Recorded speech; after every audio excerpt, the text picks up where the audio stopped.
Now, Parent Previews. Movie information especially for families. 10 Cloverfield Lane is a movie shrouded in mystery. It was only announced a couple of months prior to its release and was completed without the usual attention that many major movies receive. And now I understand why. This movie depends a great deal on the element of surprise. And I must admit, I was surprised. Unlike the first Cloverfield movie that left me motion sick with its handheld camera gimmick, this one is good old meat and potatoes filmmaking. The suspense is built through constantly manipulating our trust. Is John Goodman's character, Howard, a demented captor or a pragmatic lifesaver of a young woman rescued from a car accident? All I'm willing to tell you is that after she regains consciousness, Michelle finds herself locked in Howard's bomb shelter.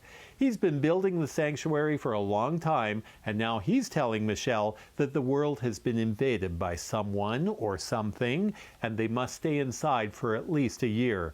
Also in the bunker is a young man named Emmett, who claims he fought his way into the shelter after seeing a bright flash on the horizon that looked like an explosion. Howard's gruff nature and controlling personality make him a tough guy to trust, and Emmett, well, he appears a little clueless. Directed by a guy with only a TV episode and a couple of short films in his portfolio, Dan Trachtenberg offers some insight on the feel of his first feature film. I thought the script was incredibly well written and really taut suspense, interesting play on the hierarchy of knowledge and when we learn the things that we learn. And I think was very unique about it was that it was so much in one character's point of view. And this movie was a unique challenge for that because we are with one character throughout the whole thing. We never get to see what another character sees without her perspective. And I really wanted people to feel what she is feeling. One thing that shouldn't be a surprise is this isn't a title to show children or anyone who doesn't enjoy a high anxiety experience.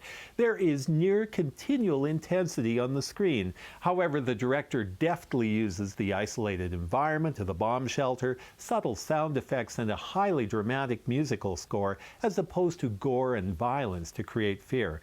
Now, that's not to say there isn't conflict on the screen.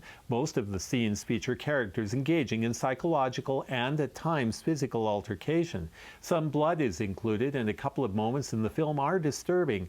Visually, we catch a couple of glimpses of decomposing human and animal bodies. However, other than some implied sexual violence and 2 profanities, one being a sexual expletive, there is little other content that is typically concerning. Instead, it's the theme and adrenaline rush that should raise the greatest cautions when considering this title for teens. I'm betting Dan Trachtenberg's career will move forward from here. With J.J. Abrams producing, 10 Cloverfield Lane is a well-crafted movie that will leave those who enjoy a good, satisfying scare talking about it long after they've seen it.